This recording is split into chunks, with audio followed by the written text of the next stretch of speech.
Welcome back to the Toffee Blues, your source for all things Everton. My name's Connor Williams, and this is the starting 11 prediction where I try and predict who our starting 11 will be. So, without further ado, let's get into it. In goal, I think he'll go with Jordan Pickford. I don't think that needs any explanation. Right back, he obviously played Patterson in the Chelsea game. Ashley Young is the other option. I can see him sticking with Patterson just because he's a young lad. This is Ipswich and we're safe. I think he'll stick with Patterson over Young.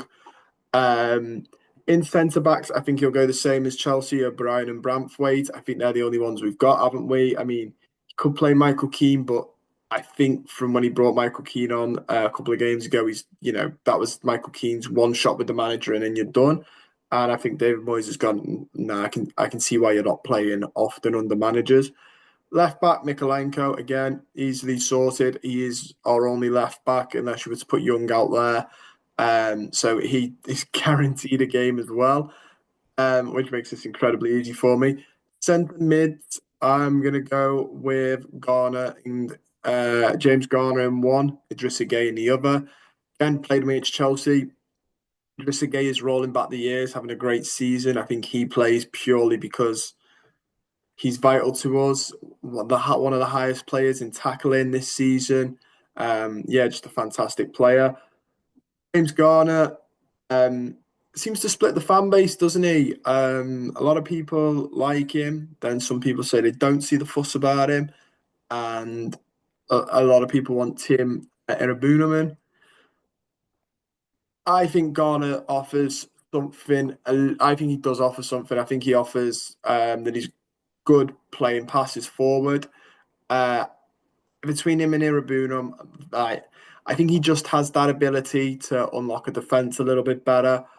Irabunum obviously has the physical presence. I mean, if you're saying, I'm not, they both have a good enough standard to play in that position. I don't think one is superior to the other. But I think he'll go with Garner and Gay just because that's midfield two that we've seen a lot of. They know each other, etc., etc. It works. This is where it can get a bit interesting, and I hope he does change it up, but I don't know if he will. Um, Left, I would like it if we saw Dwight McNeil start a game now. He's getting more and more minutes, but I don't think he will. I think it's a lot to ask for Dwight McNeil to come in and start this game, so I don't think Dwight McNeil will start the game. Unfortunately, I think there's a very good chance that it will be Ndai again, and then it will be Decore in the centre. Again, I'd love it if he could fit Dwight McNeil in there, but I think he's going to play Charlie Alcaraz. Who I feel a bit sorry for because he's not a winger, and we will play him like that. I would argue if it was me and McNeil was fit, McNeil, Alcaraz, Ndai. See how that does. See how Ndai does on the right or McNeil does on the right. Problem is, I say this, but Ndai would rather play behind the striker and up front, sort of thing. So, even if we took the Corey out, Alcaraz would have an issue. Wouldn't be in his usual spot. I think Ndai could have a lot of fun in this game, to be honest. And I still think he's our best attacking player by a mile. I would love to see Dwight McNeil back because I think even though he's been out, he's still our best creator. He's got the most assists. Or if not, he's definitely up there still. And he's been out for like, what, half the season? Which is just incredible, Incredible, incredible in all the wrong ways. Um, and then up front, it's tough because he's got Beto, Brozier, and Chimiti. I'd love him to play Chimiti, give Chimiti a run out, but I don't know if he's going to. I think it'll be between Beto and Brozier. Beto, in all honesty, I thought had a stinker against Chelsea, but he has got goals for us this season. Brozier, I don't think, to be honest, has had a real good run out, but Brozier, the last time I watched him play, dropped a stinker as well.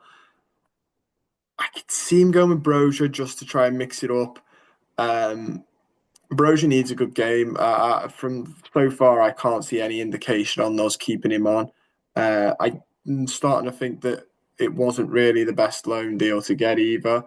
I know people will argue hindsight 2020 because of his injury that put him out for a bit, but I don't know. Yeah, you could argue his track record suggests he would have struggled to stay fit. But yeah, I think that will be the starting 11. I won't do the subs because the subs are the same subs as always because the squad's so thin on the ground. It makes these videos really easy that the squad's thin on the ground, but it doesn't add much excitement for as a supporter. I think the most interesting bit that he could tinker with, if he wanted to, but I don't think he will, is the front four, the striker and the three lads behind him. I think there is you can move players around there, you can try new things. I just don't think he will. The most interesting thing in this game for me will be that Liam Delap is on the opposing team with 12 goals this season and 2 assists. We are heavily linked with Liam Delap, as is half the world, it seems. Be very interested to see how he plays. I look forward to seeing it. Hopefully, he has a good showing, but not too good of a showing that his price tag jumps up or competition comes in hotter. And hopefully, we'll see him in an Everton top next season. But yeah, that's all we got time for. Don't forget to like the video, subscribe to the channel if you're not already, and comment your thoughts down below. Look forward to reading them. See you soon.